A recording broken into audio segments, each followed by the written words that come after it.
Hola, hola, ¿cómo le va a todos ustedes? Hoy tenemos un programa recargado, así lo tipificó Gustavo Delía. Exactamente, ¿qué tal, Gusco? ¿Cómo estás? Un placer, un placer. La verdad que hoy tenemos un programón bárbaro. Tenemos a un politólogo, un hombre que sabe mucho de política, un hombre que nos va a contar lo que él opina del escenario que hoy estamos viviendo. Aparte, Sí. es hincha de Boca. ¡Apa! Te puedes imaginar que no es menor y es un dato muy importante. Y le vamos a preguntar también cómo ve el escenario político hoy de cara a las elecciones de balotaje, ¿no? Julián Libonati, placer que estés con nosotros. ¿Qué tal, Gustavo? ¿Cómo les va? ¿Qué tal? ¿Cómo estás? Bien, bien, todo en orden. Dijo Gustavo, ¿viste? Dice, estamos Sí, ya ahí. sabe que le decimos Gustavo a la N. Bueno, te preguntó acá... Claramente, ¿cómo ves vos, sí, el escenario político camino al balotaje? Bueno, si tuviera que poner un título, por lo menos el escenario de hoy, y ese título es incertidumbre. Incertidumbre porque hay una fracción, una porción del electorado que hoy mismo está tomando decisiones. Está recibiendo los estímulos de las campañas electorales y está tomando decisiones en cuanto a quién votar en el balotaje. Y teniendo en cuenta los resultados de la general y los porcentajes de votos disponibles, es un tercio del electorado. Hay un tercio del electorado que tiene que cambiar su voto porque su candidato en la general perdió. Así que ese tercio está recibiendo input. hay un tercio del electorado que recibe estímulos, Sí. inputs, comunicaciones de las campañas electorales. Bueno, justamente nosotros que nos dedicamos a la investigación en opinión pública, evaluamos, le preguntamos, hacemos encuestas, hacemos grupos focales y estamos registrando que ese 33% del electorado hoy está tomando decisiones. Mira qué es lo que dice un candidato, mira qué es lo que dice otro y está construyendo una opinión. Así que me parece que la palabra, el título incertidumbre está vinculado a eso, en que probablemente el votante de Milei en la general siga acompañando a Milei, el votante de Massa siga acompañando a Massa en el balotaje. Ahora hay un tercio del electorado que está tomando decisiones y es el momento que estamos transitando hoy. Yo creo que hay en claro dos cosas. Primero, que la gente en la calle, ¿sabes lo que me dicen? Me dicen, doctor, tenemos que decidir entre un sistema y otro. Es decir, entonces la gente se pregunta, el 19, si votamos a uno o votamos al otro, ¿cómo salimos de acá en adelante? ¿Cómo ves vos que la gente está mirando, es decir, a los dos candidatos puntualmente? Bueno, yo te diría que hay dos chips, que hoy ese tercio del electorado que está decidiendo tiene dos chips. Por un lado, hay un chip del debate entre continuidad y cambio. Eso es un chip, un registro, una forma de interpretar la próxima competencia electoral. El debate entre continuidad del gobierno actual o el conjunto de fuerzas políticas actuales versus el cambio, ese es un chip en el cual están evaluando la elección, y el otro es el miedo. La palabra miedo es una palabra muy presente en la interpretación del resultado. Entonces, en función de si se decanta por la continuidad del cambio, si se decanta por el miedo como palabra, el temor, va a tener algún contorno u otro el escenario electoral. Me parece que esas son las dos grandes cabezas del electorado hoy. La aparición de Mauricio Macri, yo te diría titular de la Nación. No, o sea, ¿por qué lo digo? Por el sesgo. Sí, por el sesgo o por la proximidad que tiene con el diario de la Nación. Casi como jefe de campaña. Bueno, me parece relevante. Por eso, y la pregunta radica es, ¿tira a favor? ¿Tira en contra? ¿Le da el aparato logístico? Vimos un Javier Milei estos días que metió en el discurso a Baradel, que era un discurso de Patricia Bullrich. Tomó un registro muy de Patricia Sí. Bullrich. De Patricia Bullrich. Dijo lo que no iba a hacer en materia de educación, de salud, pero un discurso muy parecido. ¿Le suma o le resta? Bueno, recién decíamos que había un tercio del electorado que estaba en una instancia de decisión del voto. Parte sustancial de ese electorado es un votante con el chip, con el ADN de Juntos por el Cambio. Patricia Bullrich creo que sacó 24%, así que si hacemos proporciones, cerca de un 70% de ese tercio que está tomando tiene la sensibilidad, el ADN, el chip. O sea, que ese estímulo lo recibe. Juntos por Cambio. Entonces, yo lo interpreto en ese sentido. La aparición de Mauricio Macri y también de Patricia Bullrich es en un sentido, por así decirlo, un indicador que recibe el votante de Juntos por el Cambio de cuál debería ser la elección de cara al balotaje. Es una forma de decir, bueno, si está con Mauricio Macri, si está con Patricia Bullrich, ciertos temores que yo puedo llegar a tener con el candidato Javier Milei pueden atenuarse. Me parece que la lectura... Esa es la lectura que hace. Sí, es un indicador de, bueno, ¿dónde debería decantar mi voto? Yo les mencioné la palabra miedo, porque es el electorado, ese 24% que acompañó a Patricia Bullrich.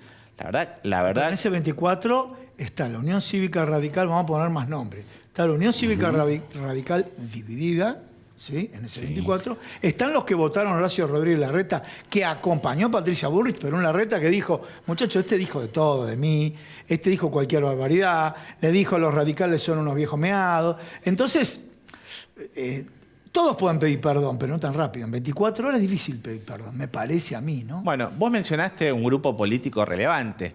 El radicalismo hoy te diría que es la bisagra de la elección, que es el grupo político, la sensibilidad política que decide por un lado o por un otro. Y yo te lo pongo en términos cuantitativos. Nosotros medimos cuánto representa esa sensibilidad. ¿Y? La sensibilidad radical mide un 8%. Es un factor, es un elemento relevante de cara a la elección. Hay un 8% de argentinos que se percibe, se siente, se identifica con la etiqueta, con el término radical, con los valores radicales. De cara a un balotaje, un 8% que está indeciso, que tiene dos chips, que puede acompañar al cambio o eventualmente puede tener algún tipo de temor sobre aquel que representa el cambio.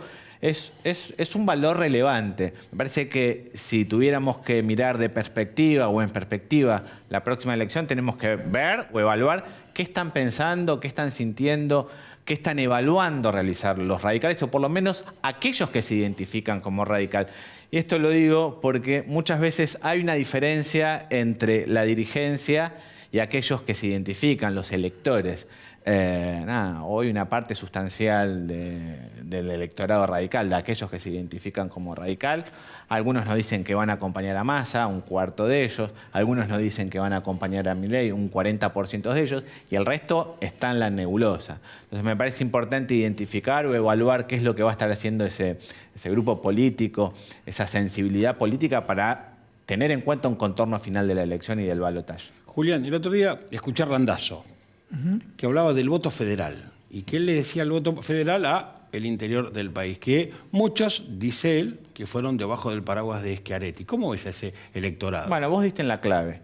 ¿Querés saber cuál es el dirigente que mayor creció su imagen positiva en las últimas 2 semanas? ¿Cuál? Schiaretti. Ya. De hecho, era un dirigente que no era conocido a nivel nacional, no era conocido ni en el AMBA, ni en las provincias, ni en el interior. Y en las últimas 2 semanas estamos registrando un crecimiento de su imagen significativa. Hoy, si hiciéramos un ranking de imagen, te diría o les diría que es el dirigente con mayor volumen de imagen positiva. La verdad que logró aprovechar e instalarse en los debates y en la campaña electoral. Así que el registro interior, el registro federal, la voluntad de muchas de las provincias me parece relevante a ser incorporadas en muchas de las campañas. Y de hecho, el crecimiento de Javier Milei se explica principalmente por su desempeño En las provincias. en las provincias. Entonces, es un segmento relevante y un segmento cuantitativamente relevante el ecosistema federal. ¿Por qué? Porque representa un 67-70% de los electores. Nosotros muchas veces pensamos con chip AMBA, con registro AMBA de la ciudad de Buenos Aires o el conurbano bonaerense, pero el gran volumen de votos, el gran volumen del electorado está en el interior del país. 7 de cada 10 electores están en el interior del país. Según lo que están hablando, las encuestas están hablando de que algunos están un poquito más, un poquito menos, uno con otro, pero hay una paridad. Y vi un número parejo para todos, dicen 44, 44 y 12. El 12 de indecisos va a desbalancear. ¿Cómo lo ves eso? Bueno, yo te diría que en ese 12% indecisos o 10% indecisos, distintas mediciones dan un valor similar. Tenemos que agrupar el voto en blanco, aquellos que dicen si voy a votar en blanco, y aquellos que están puntualmente indecisos. Me parece que preguntarse si va a sobresalir el debate de continuidad o cambio o si va a sobresalir el debate del miedo. Es importante para entender dónde van a decantar. En la cultura política de los argentinos no está tan instalado el voto en blanco. De hecho, hay como una penalidad. Sí. Si vos vas a votar en blanco, te dicen, estás tirando el voto. Tal cual. Entonces yo imagino, o yo intuyo, o mi hipótesis es que de cara a la elección, faltando una semana, porque estas elecciones, la PASO y la general, se decidieron faltando 2 o 3 días. Nosotros registramos diferencias sustanciales en los últimos 2 o 3 días. Yo imagino que faltando 2 o 3 días para el balotaje, así que cerca del 17, va a ser vamos a ver otro escenario. A ver, pensemos, con la derrota de Patricia Bullrich, a las 24 horas fue toda una convulsión. Bueno, ahora vamos a ver, yo diría, la reacción de Javier Milei y el entorno de Mauricio Macri, me parece a mí. Segundo punto, también la reacción de Sergio Massa con respecto a Javier Milei y el entorno de Mauricio Macri. Esta cortita. Me imagino que en el electorado lo que pasó con la nafta pegó. Por sí o por no que tenemos que cerrar. Yo imagino que sí. ¿Sí? Yo imagino que sí. De hecho, estamos viendo hoy, imagino que tuvo un efecto. Que sí. 6 de cada 10 argentinos estaban las puteadas. Tienen automóvil. Lenguaje no académico, estaban las puteadas. Exactamente. Estaban las puteadas. Bueno, muchísimas gracias. Muy amable. Julián. Señores, pero ¿saben qué? Tenemos que presentar a Trix Hombres. Y les voy a explicar el motivo por qué presentamos a Trix Hombres. Ahí está, mírenlo al doctor Delía. Está canchereando muy bien con ese look. Muy parecido. Camisa y saco de Trix. Exactamente, con Trix Hombres, que está en la calle Corrientes 3880. Y ahí abajo, ahí, tenés el WhatsApp. Vamos a un pequeño corte. En instantes vamos a tener un referente económico que acompaña las ideas y los proyectos de Javier Milei.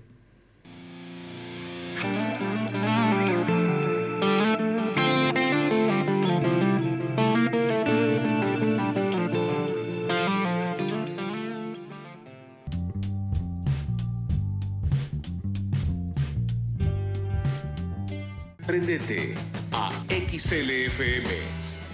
Nueva programación. Más noticias. Más actualidad. Sumamos nuevas figuras. Más entrevistas. Más información. Más invitados. Más cultura. Más deportes. Prendete a XLFM. Las farmacias de la red COFA tenemos mucho más que medicamentos para vos. Cuidamos tu salud y bienestar con servicios farmacéuticos especializados. Somos la red sanitaria de farmacias más grande del país. Estamos siempre cerca, las 24 horas, todo el año. Busca tu farmacia en red.cofa.org.ar. Confederación Farmacéutica Argentina.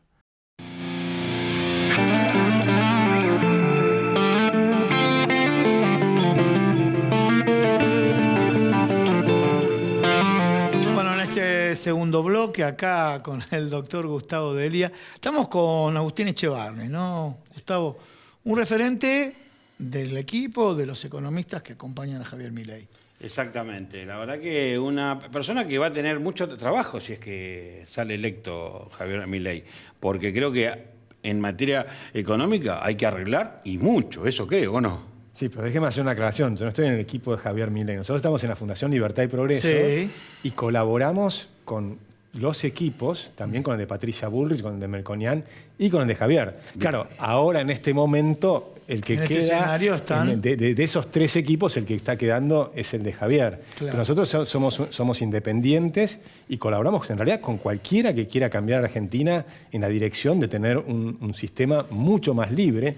Y si en el caso que gane Massa, en algún punto se transforma y decide hacer algo de mejorar para la Argentina, que sea un país mucho más libre, también lo haríamos. Con Alberto Fernández, también le hicimos propuestas para, por ejemplo, evitar encerrar a la gente durante la pandemia. El problema es que no nos dan pelota, pero no es que no lo quisimos hacer. Nosotros que somos argentinistas, queremos que a la Argentina le vaya bien. Bien, bueno, pasamos a lo económico. Desafíos, después, obviamente, ya con la introducción que hicimos, acompañaste el equipo Patricia Bullrich, el equipo Javier Milei, ponen a disposición los servicios del triunfador, pero vamos a los desafíos a partir de diciembre. Ahora, ¿cómo está? ¿Qué te vamos a decir? Que estamos mal, la inflación de 12,7, el arrastre de la inflación, si hay no creo que haya desaceleración. Bueno, desafíos a partir de diciembre. Argentina tiene ahora está enfrentando la posibilidad de cambiar de modelo económico. Nosotros un modelo económico está totalmente agotado, todos lo sabemos, la inflación de estos 3 últimos meses anualizada te da 300%. Los últimos 12 meses... Es el cálculo actuarial, 350. Bueno, depende... A 12,7, Claro. a 12,7, 350, 340 y pico. Sí, yo tomo 12,4 más 12,7 más 11,8 que medimos este mes. Bueno, yo hice un 12,7, pero hice Claro. constante. Hice Sí. un 12,7 constante. Sí. Yo Bueno. hice el cálculo de los 3 meses anualizado, te da 302%. 300, bueno, listo. 302%. Asusta igual, cualquiera de esos números, Sí. no importa, no vamos a discutir esa Pero- pavada. No, por eso. Asusta. Y si mirás para atrás, los últimos 12 meses fue 150. Sí. Y ahora 300. O sea, se duplicó, ¿no? El ritmo o la velocidad. Básicamente pasabas de 6 a 12 mensual.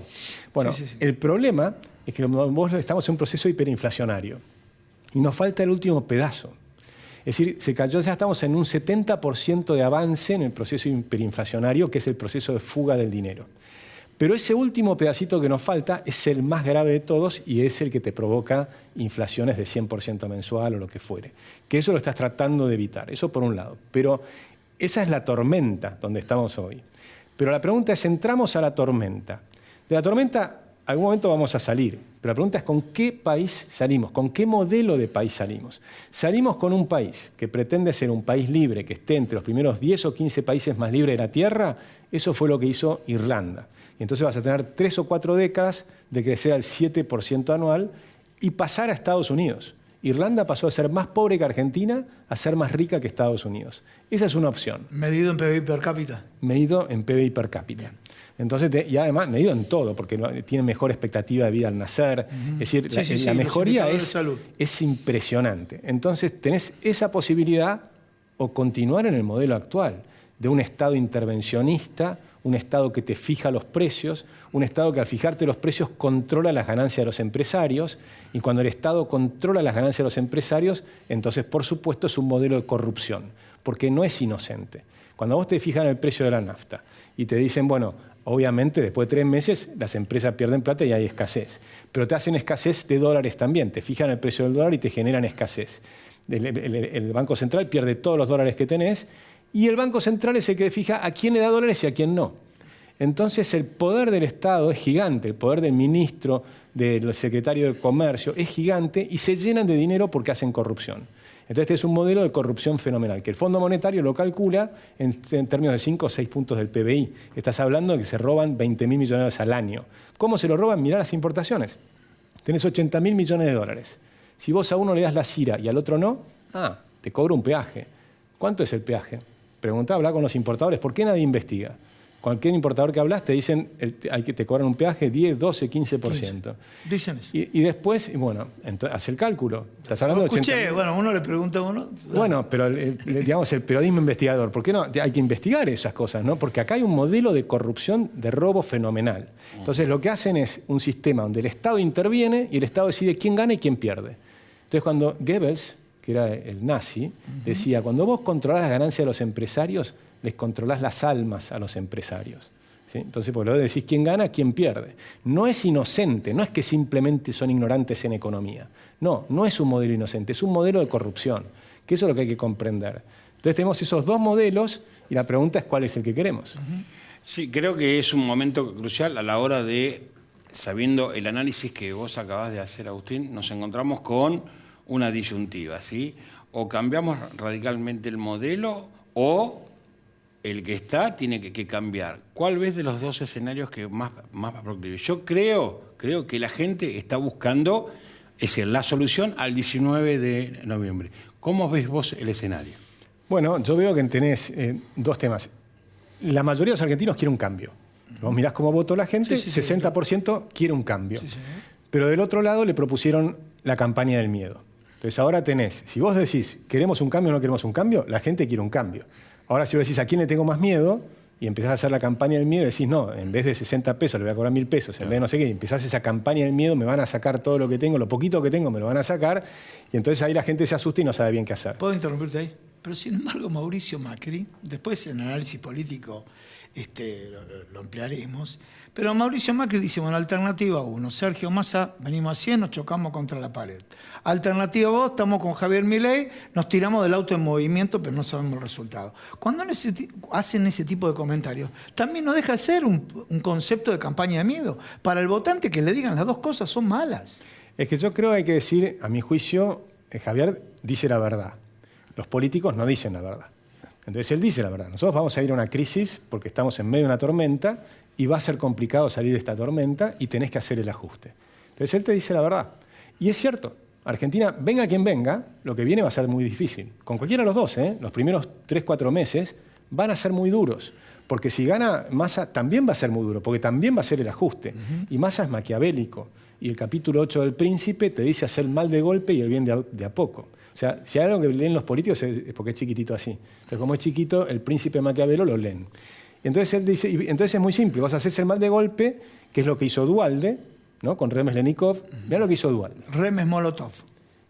Bueno, exactamente, ¿no? Te hizo un masazo, que es lo que va a hacer, un masazo. O sea, te explotó todo, pasó de 1 a 4 el dólar, que después cayó hasta 3, pero aunque fuera de 1 a 3, 200% de evaluación. Los sueldos en dólares se desplomaron. Entonces, claro, el gasto público en dólares se desplomó. Y para las empresas, los salarios en dólares se desplomaron. Entonces las empresas empezaron a ganar plata, ¿no? Y el Estado empezó a ser chiquitito y tenía superávit fiscal. ¿Quién pagó el pato? La gente. Pasaste la pobreza del 22% al 54%. Bueno, ahora va a pasar lo mismo, pero con un problema adicional, que ahora partís de un 40-45% de pobreza. Entonces el salto que vamos a tener de pobreza va a ser durísimo con Massa. Con Milei la diferencia que tenés es que vas a tener un ajuste, pero con un sentido de que cuando salgas de la tormenta es otro país. Cuando salís de la tormenta vas a tener una moneda sana, la inflación va a tender a 0 en 2 años y se va a quedar en 0 la inflación. Y a partir de ahí vas a lentamente a ir mejorando. Cuando decís moneda sana, ¿qué decís? Vamos a comentar un off the record, igual no pasa nada. El off the record es, bueno, Gustavo, no encaremos por el tema de la dolarización. Moneda sana. La dolarización... Estamos hablando de dolarización. Yo sigo creyendo que es el modelo al que hay que ir, pero básicamente tenés un problema. Cuando yo proponía dolarización hace 5 años atrás, había dólares en el Banco Central. Sí, entonces con los dólares vos cancelabas lo otro. Ahora no tenés los dólares. Entonces tenés que hacer un artilugio, ¿no?, de ingeniería financiera muy complicada para conseguir los dólares, que alguien te anticipe, porque el modelo va a funcionar y va a generar una superávit de dólares. Argentina exporta 100.000 millones de dólares y importa 80.000. Te deberían quedar 20.000 millones. ¿Por qué no se quedan los 20.000 millones? Muy simple, porque te hacen una brecha cambiaria de 180% y entonces premian al importador, castigan al exportador y los dólares desaparecen. Y el Banco Central, pum, se queda sin dólares. Entonces eso que están haciendo acá, ese modelo tiene que cambiar sí o sí y va a cambiar, porque nadie, ni siquiera Massa lo va a mantener.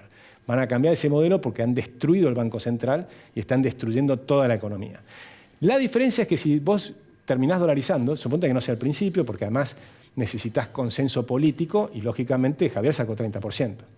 Entonces no tiene que tener el apoyo de otros sectores y tener el consenso de otros sectores, de forma tal que probablemente va a tardar más tiempo en llegar a esa decisión de la dolarización. Ahora, si llegás, tiene una enorme ventaja, porque a mí me decía en su momento, yo creo que fue Jorge Ávila que me decía, ¿cuál es el argumento de la dolarización?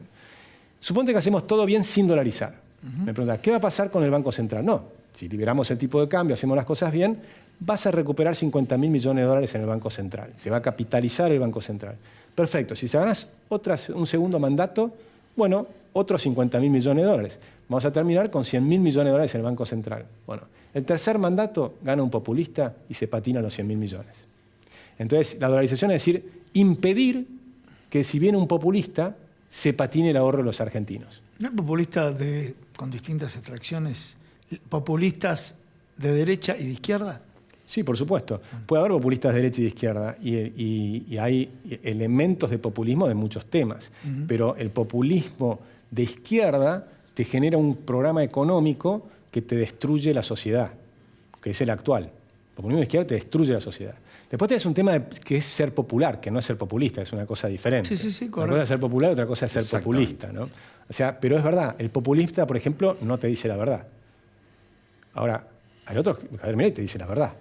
Dice, la vamos a pasar mal. No te está generando un rollo de relato, de mirá, yo espejitos de colores, yo pongo una varita mágica. Nadie te va a decir que la dolarización es una varita mágica, que todo anda fenómeno en 2 minutos. No. Los deberes los tenés que hacer igual, vas a tener que trabajar, te está proponiendo un sistema que es bien complicado de cómo va a salir Argentina adelante y te está diciendo, además, esto es un proceso que va a tardar 30 años y yo voy a agarrar simplemente el inicio de este proceso. Y el país tiene que mantenerse 30 años para llegar a las ventajas. Quiere decir que gane Milei o gane Massa los próximos 4 años, no solamente que van a ser duros, sino que le vamos a tener que pedir al pueblo que haga otro esfuerzo. No los 4 años. El primer año va a ser muy duro. Te diría los primeros 6 meses. Si gana Milei va a ser una B corta. Va a ser muy duro. El segundo año ya vas a estar mejor que el primero. Y después la segunda parte del mandato va a andar bien y yo creo que le va a ser suficiente como para que incluso pueda ser reelegido. Porque el esfuerzo, es verdad que tenés que hacer un esfuerzo para corregir los cimbronazos. Pero la Argentina, mirá lo que es Argentina, es extraordinario. Nosotros tenemos una capacidad de poder duplicar el tamaño de la Argentina en términos económicos en 10 años.